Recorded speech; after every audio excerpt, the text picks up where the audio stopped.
সারা রাজ্যের খবরটা পুরোপুরি আমার কাছে নেই।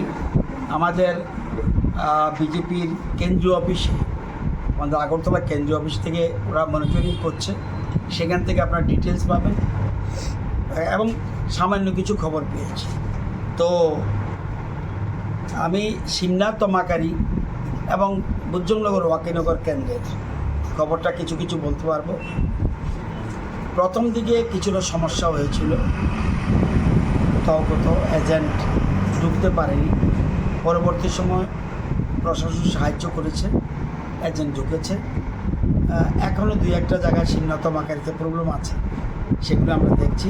প্রশাসন সাহায্য করছে এবং ইলেকশন যে মেশিনারি তারা সাহায্য করছে। আর উজ্জ্বলনগর ওয়াকিনগর কেন্দ্রেও বিশেষ করে 5 নম্বর বুথ স্টেশনে মেশিন নষ্ট হয়ে গেছিলো। তারপরে 32 নম্বর বুথে উজ্জ্বলনগর ওয়াকিনগর সেটাও মেশিন নষ্ট হয়ে গেছিলো। 8 নম্বর বুথে মেশিন নষ্ট হয়েছিল, পরবর্তী সময় মেশিন ঠিক করে চেঞ্জ করে দেওয়া হয়েছে। তো আপাতত মেজর কোনো ঘটনা নেই। এখন মাত্র 7টা থেকে ভোট শুরু হয়েছে, তো 2.5 ঘন্টা 3 ঘন্টার মতো গেছে।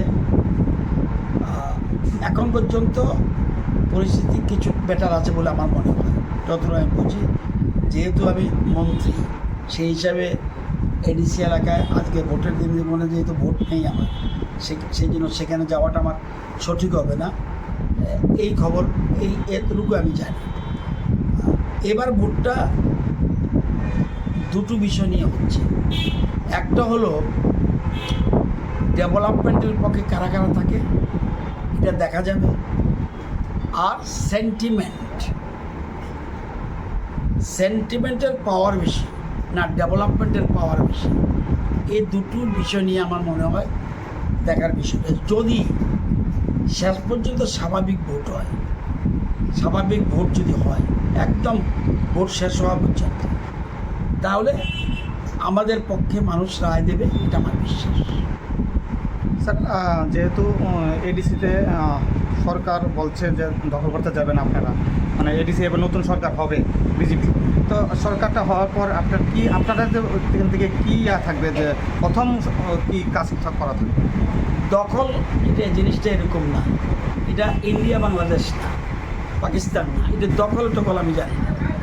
ভারতীয় জনতা পার্টি আমাদের টিম রয়েছে এখানে। আপনারা জানেন 28টা সিটের মধ্যে 3টা হলো জেনারেল সিট, 3টা জেনারেল সিট, 25টা হলো এসটি সিট।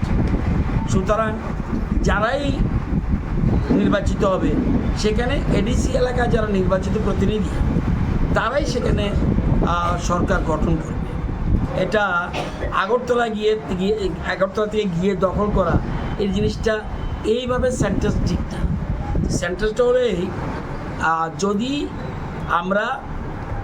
আমি আগেই বলেছি, যদি স্বাভাবিক ভোট হয় এবং কোনো রকম ভায়োলেন্স না হয়, অন্য কিছু না হয়, তাহলে বিজেপির পক্ষে মানুষ রায় দেবে, এটা আমার বিশ্বাস।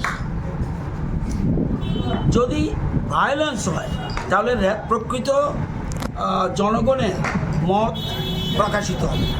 সেই জন্যে আমি আগামী কথা বলে রাখছি। 2 নম্বর হলো, আমরা এখন যে ডেভেলপমেন্ট এই 8 বছরে, 7.5 বছর 8 বছরে কেন্দ্র সরকারের প্রকল্প এবং রাজ্য সরকারের প্রকল্প এবং রাজ্য সরকারের বাজেট এডিসির জন্য বা রাজ্যের যে প্রকল্পগুলি আছে এগুলি আমরা সেখানে কার্যকর করেছি এবং এর ফলে অনেক ডেভেলপমেন্ট, যেমন বিশেষ করে ফ্রি চাল, পানীয় জল, ভাতা, তারপরে প্রধানমন্ত্রী আবাস যোজনা, যেমন সেলফ হেল্প গ্রুপের লাখপতি দিদি, এই যে বিভিন্ন জিনিসগুলি সেখানে আমরা কেন্দ্রীয় সরকার এবং রাজ্য সরকার এবং প্রকল্পগুলি আমরা কার্যকর করছি এতে। এবং রাস্তাঘাট, আপনি রাস্তাঘাট গিয়ে দেখবেন, আপনি চলে যান। কোনোদিন আমার এই 7 বছর 8 বছর আগে পাহাড়ি এলাকায় এত রাস্তার ডেভেলপমেন্ট অতীতে ছিল না, এবং কেন্দ্রীয় সরকার এবং রাজ্য সরকার এই কাজটা করে দিয়েছে। যোগাযোগ ব্যবস্থা এত ভালো করে দিয়েছে জনজাতি এলাকায়, পাহাড়ি এলাকায়, এডিসি এলাকায়, এটা অকল্পনীয়। তো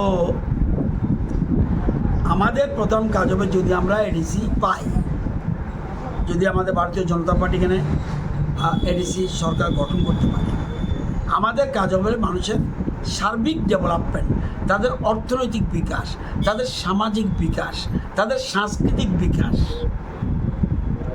যেমন দেখবেন তাদের ভাষার বিকাশ, যেটা এতদিন আগে বামপন্থীরা ছিল কিন্তু কোনোটাই করতে পারেনি, আঞ্চলিক দলগুলো ছিল তারাও করতে পারেনি। এখন এই জিনিসগুলোর উপরে অর্থনৈতিক, সামাজিক, সাংস্কৃতিক, ভাষার বিকাশ করা আমাদের মূল কর্তব্য।